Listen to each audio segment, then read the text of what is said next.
I have a trip planned to a stunning place halfway across the country soon, and not only do I want to paint it, but I also want it to be the best painting I've ever created. The catch is, I'm 100% certain that I am nowhere close to being ready for that, so I need to find out if I can get ready in only 10 days of practicing and learning. This will be an outdoor painting, also called plein air painting, so that is what I will be practicing for the next 10 days. In case you don't know, plein air painting is the practice of creating artwork outdoors, capturing landscapes and subjects in their natural light and setting. Basically, I get to take my art supplies on a field trip. And speaking of art supplies, let me show you what I put in my little plein air kit. The bare minimum supplies I take are paper, paints, brushes, a paper towel or rag, pens, pencils, an eraser, water and something to hold the water, and of course, a bag to hold it all.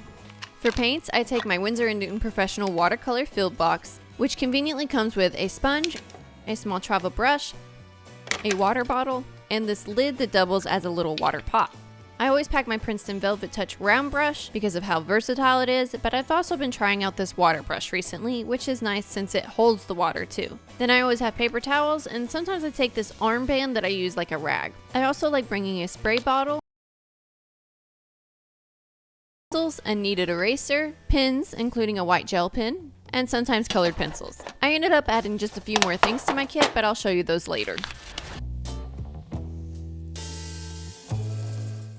Alright, so I'm not a complete beginner to watercolor, and I've even made a few plein air paintings in the past, but it has definitely been a while. So I know this 10-day challenge is going to be a rough start. Luckily, mistakes are actually just lessons when learning art, so let me walk you through what happened and the 15 lessons I learned in these 10 days. I started in this beautiful little area at a favorite park of mine and chose to frame the little waterfall with these two cool looking trees. However, while I love this spot, I don't think it was the right choice for me. My only thought was, this is pretty. So my first lesson was to put more thought into what I'm painting, what subject and scene choices I chose. I wish I had chosen a smaller, more manageable portion of the landscape instead of trying to paint the whole thing, especially since I had the setting sun to race. This is a mistake I make multiple times before I actually learn the lesson, but I'm telling you now so you can hopefully learn quicker than I did. My second hard lesson was jumping in head first and expecting to magically be able to make a masterpiece. For some reason, I was surprised when I skipped past the basics, some foundational drawing and painting techniques and concepts, and then ended up with a painting I hated. Like atmospheric perspective, which tells us to make objects in the distance less saturated and less detailed, with lower contrast and lighter value, to give the illusion of depth and distance in a painting like this. But as you can tell, my background trees are nice and vibrant. So moving forward, I will be reading, learning, practicing at home, and just generally trying to keep basic art concepts and techniques like that in mind. I wasn't ready to give up on this day, so I decided to try and find a more simple subject. This time, a pretty little tree. I made a sketch and then decided I wanted to try using pens first before I started painting. I was feeling much better about this one, or at least I was right up until this point. I decided to add more greens and browns to the tree, and I stopped being careful and started rushing, which led to the colors looking muddy. And the more I tried to fix it, the worse it got, which is just a typical watercolor struggle since you can't erase or easily paint over anything. My solution was to bring in a brush pen, but I also went overboard with this. So lesson 3 learned. Sometimes you just gotta move on from a painting and accept that it didn't match what you envisioned. Don't worry about it. You gotta make some bad paintings in order to make some good paintings. You can think of it like science or inventing something new, where you're just experimenting over and over again. Once home, I did mess with the paintings a bit more to make myself feel better, and then I filled this empty space on the spread with a painting of a 4-leaf clover I found while at the river. This gave me the chance to slow down, which is lesson 4. A common theme you'll notice in all the paintings in this video is me rushing, usually because I don't budget enough time for the sun changing, but also just out of excitement. There's a lot more distractions when you leave your studio to paint, which could lead to rushing. It's also good to slow down when you feel like your work isn't turning out how you want it to avoid becoming discouraged. So even though this wasn't technically plein air, I included it because I felt that I needed time to take a step back and just practice in my sketchbook. I like to jump headfirst into things, but learning takes time and patience. Here's a good look at the first day's practice. I'm super excited to see how well I progress and to be able to look back and compare this to my final painting.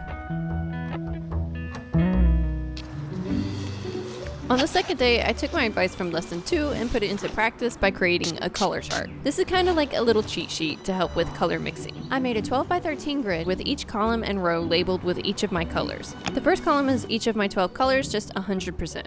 And then the rest of the boxes are 50% the color of the column and 50% the color of the row. So for example, this box is cadmium-free yellow and ultramarine blue, so I mix about 50% of each of those and then fill it in.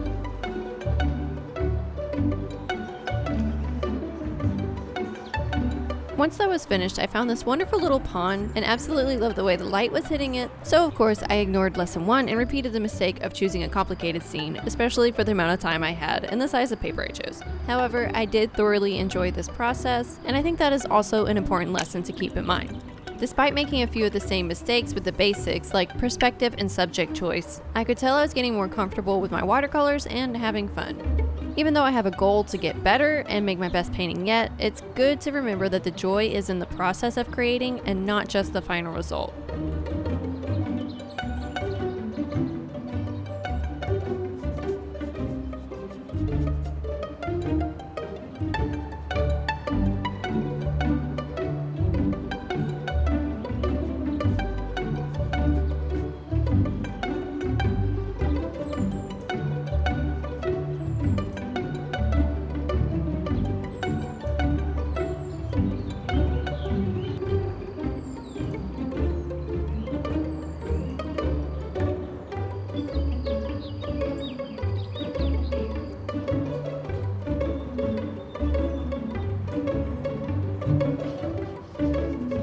The lighting has changed a ton, and there's a bunch of gnats that are getting in my painting and in my way and annoying me, so here's where I'm stopping.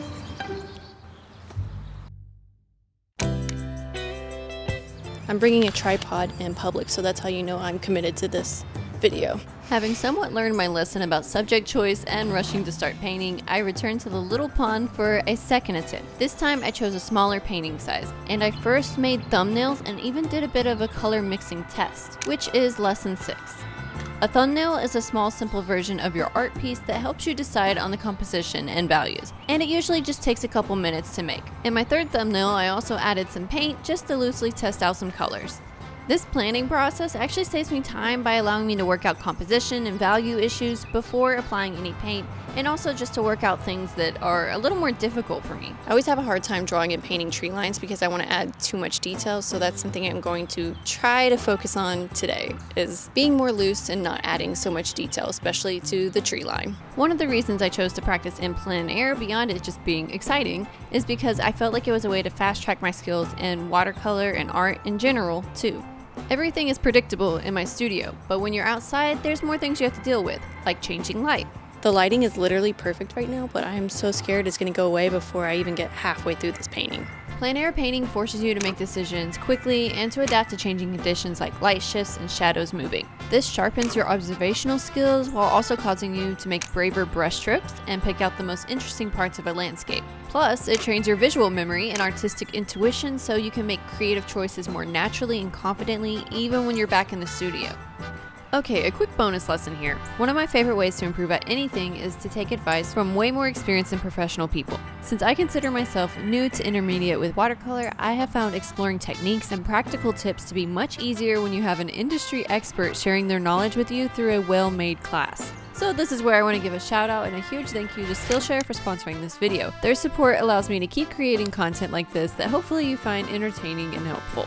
Skillshare is an online learning community that is perfect for creatives like ourselves. They've got thousands of classes led by industry pros across a wide range of topics. Whether you're looking to refine painting techniques, take up digital illustration, learn about the business side of being an artist, or wanting to dive into any of these other mini category options, Skillshare's got you covered. You can explore classes from beginner to advanced in any topic, like for watercolor, here's a basics class from Yasmina Creates, and here's a more advanced class from Bianca about mastering value and contrast in watercolor. I'm personally taking this class right now, Expressive Little Faces, Proportions, Painting, Personality, because, well, we all know faces can be hard. Oh, and one thing I love about these classes is how I can create and share a project with the community and get feedback on it. A big goal of mine for 2025 is to make more time for art, specifically just practicing like I did for this 10-day challenge. It made a huge difference. So I'm happy to have Skillshare to help me learn and grow for this 2025 goal. The first 500 people to use my link in the description will receive a 1-month free trial of Skillshare, so you can get started today. So today I am at a park off the Natchez Trace Parkway, and I think I'm going to practice painting trees like this pretty one right here. And conveniently, I have a table to sit at with a perfect view of the tree. My neck is gonna kill me after today. I finally truly chose a less complex subject on the 4th day, a tree. I started making a thumbnail of the branches using a pencil, but I ended up enjoying the sketching part so much that I got a little carried away and decided to leave it as its own little sketch and call it a warm-up instead, which also happens to be a great lesson. You can tell even just by the way that I made this rectangle here for my outline that I tend to be impatient, especially when I just first sit down. So I'm thinking from now on I may do more warm-ups, just sketches like this, so that it can get me into the mode of just sitting there and looking and drawing. And I think that'll help me with the rushing thing, because I feel more prepared to take my time making a painting now. I honestly feel like it's been so long since I even made a sketch like this, just with pencil, just sitting here sketching. So that was very pleasant. I need to do more of that. I think most of my lessons so far are just different ways of telling myself to stop rushing at this point. And warm-ups are a great way to do that. It gets you in the creative flow and mentally and technically prepares you for painting. Traditional warm-up exercises are usually much more simple than this, like repetitive lines and stippling, but a little sketch worked for me nonetheless. Plus, this warm-up helped me practice with values, like a thumbnail, and made for a more interesting sketchbook page. Now, as you may have noticed with this third piece, I took some creative liberties with it. I think it's important as artists to remember that we're interpreters. Sometimes we're not looking at the most appealing scene, and it's our job as the artist to interpret what we see to make an interesting art piece. So this can mean adding a bush where there's not one, removing a tree that throws off the composition, or like in my case here, making the tree shorter than it was in real life so that the branches begin earlier and it makes for a more compelling sketchbook page. Realism and hyperrealism are not always the goals. We are not human cameras. We get to use what we see as inspiration to create what we want, which is a great lead-in to the lessons from day 5 and 6. Now that we know the rules, we get to break them, at least sometimes. I've decided to make my life difficult by coming out and getting ready to paint an hour before sunset, but here we are. And once again, I have made it to the pond, but today I'm not going to paint the pond because I'm going to need some time to recover from the 2 paintings I've made. I'm going to sit here at this nice picnic table and paint this lovely tree. 5 days into my plein air journey, something clicked. I was finally starting to understand one of my biggest lessons in art, especially for plein air painting: simplifying what you see. Since we're working with limited time in plein air, simplification is a necessity rather than an artistic choice. So instead of trying to capture every single leaf, branch, and blade of grass, I was learning to see the bigger picture. Like here, I allowed the background trees to be just green blobs, and I remembered to make them lighter to implement atmospheric perspective. I think this is also just important when working with watercolors. I feel that my brain works more naturally with oils and other mediums, so I'm also training it to think differently about how to apply paint here. Halfway through my 10 days of practicing, this was the first painting I walked away from satisfied. But then day 6 rolled around and I returned to my old ways of choosing a complex scene. This time at least, I was more prepared with plenty of time. I only used the bottom half of my sketchbook page and I had more practice under my belt. This might be a miserable painting experience because it is actually so humid out here. It rained overnight and now it's like 80 something degrees and I'm like already sweating and all I'm doing is just sitting here. But I've decided to choose this angle and then I'm just gonna make a few changes to it that I think will make the composition look better. This time, since I knew this was a decently complex scene, I tried my best to be intentional while also staying very loose and keeping things simple. I even used masking fluid for the first time to prevent covering my lightest highlights with paint. One thing I've struggled with is the self-imposed rule that using pens or colored pencils when practicing watercolor or finishing a plein air painting at home is somehow cheating. So lesson 10 is about giving yourself permission to quote-unquote cheat. Throughout this video, anytime you saw me take a painting home or use a pen, I felt guilty. But here's the thing, it's all art, we don't have to box it into a label, and I'm making it for myself. Specifically with this painting, with hours spent sitting in uncomfortable conditions, I knew my eyes needed a break from it before I was ready to dive in and figure out how to finish it. Guilt is just going to weigh down and block your creativity. Okay, so before I go home and finish my painting, I decided to come back to the pond. But not to draw the pond, I'm gonna draw the tree again. Packed all my stuff up and hopped in my car, only to realize that I didn't want to quit for the day. I just needed a break from the other painting. So I decided to focus on experimenting a little with this painting, which is lesson 11. I gravitate towards using warm colors, but I wanted to move away from that and use cooler colors, especially since this particular tree had way more blue in it than how I painted it the first time. Most artists have heard the saying, paint what you see, not what you know, and even though I know, or at least think of tree trunks as being brown, I actually saw a lot of blue in this one.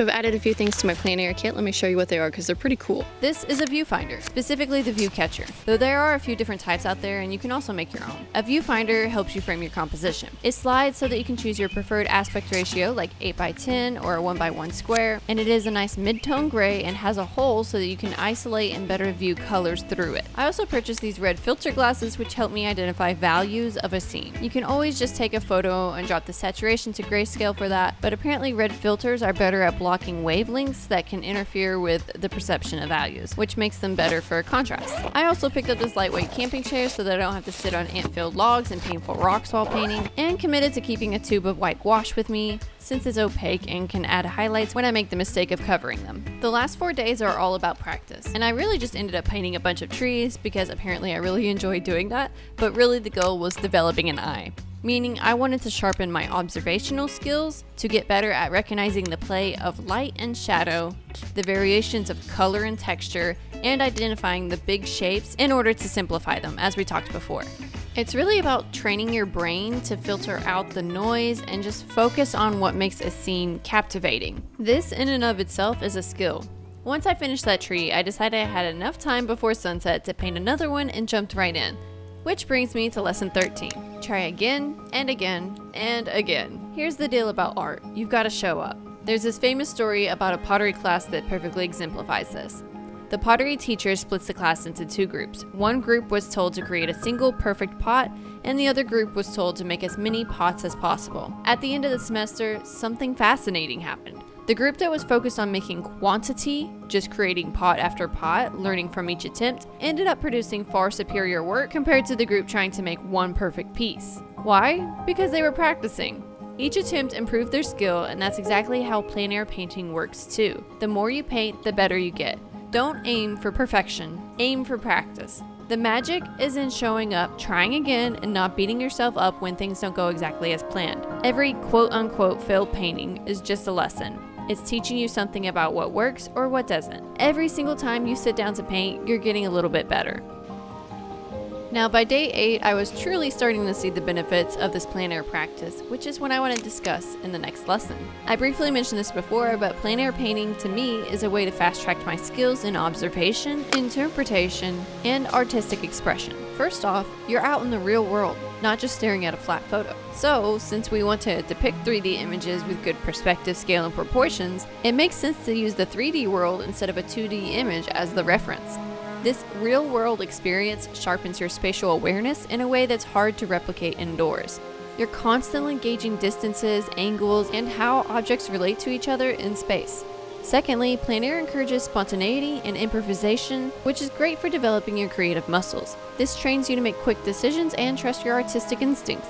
But I think the coolest part is that you're not just improving your painting skills. You're learning to really see the world around you. Colors look different, shadows get way more interesting, and suddenly you're noticing details you've walked past a million times. You start to see how light affects color temperature, how shadows aren't just dark but full of colors, and you begin to notice the subtle shifts in hue as the day progresses, or how atmospheric perspective softens distant objects. This heightened awareness doesn't just improve your art, it changes how you experience life. You might find yourself appreciating the colors of a sunset more deeply, or admiring the light and shadows from a window dancing on your bedroom wall. Plein air painting teaches you to be present, to observe, and to find beauty in the everyday scenes around you. And really, that's why all art in general should matter for everyone. It reminds us to slow down, stop doom scrolling, and actually see things. It pulls us out of our routines and makes us look closer at the world around us. Art isn't just about creating a pretty painting, it's about teaching ourselves to be more present, more curious, and more connected to our environment. But I'm getting a bit sidetracked. Back to the lessons.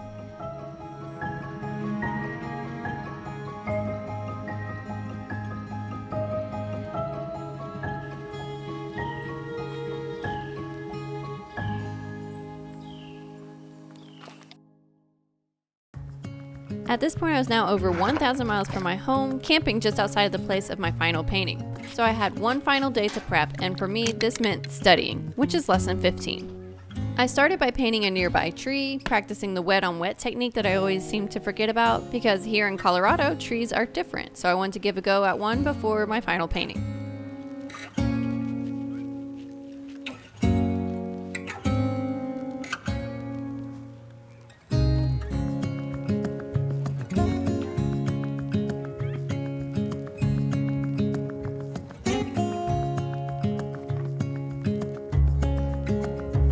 Then I decided to take some notes on mixing greens because greens are hard. So I made some mixes and swatches of olive greens and swatches of forest greens.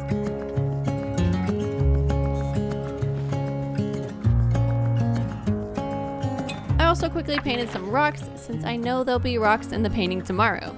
Then finally, I consulted with 2 books I brought along, Drawing on the Right Side of the Brain and Color, both by Betty Edwards.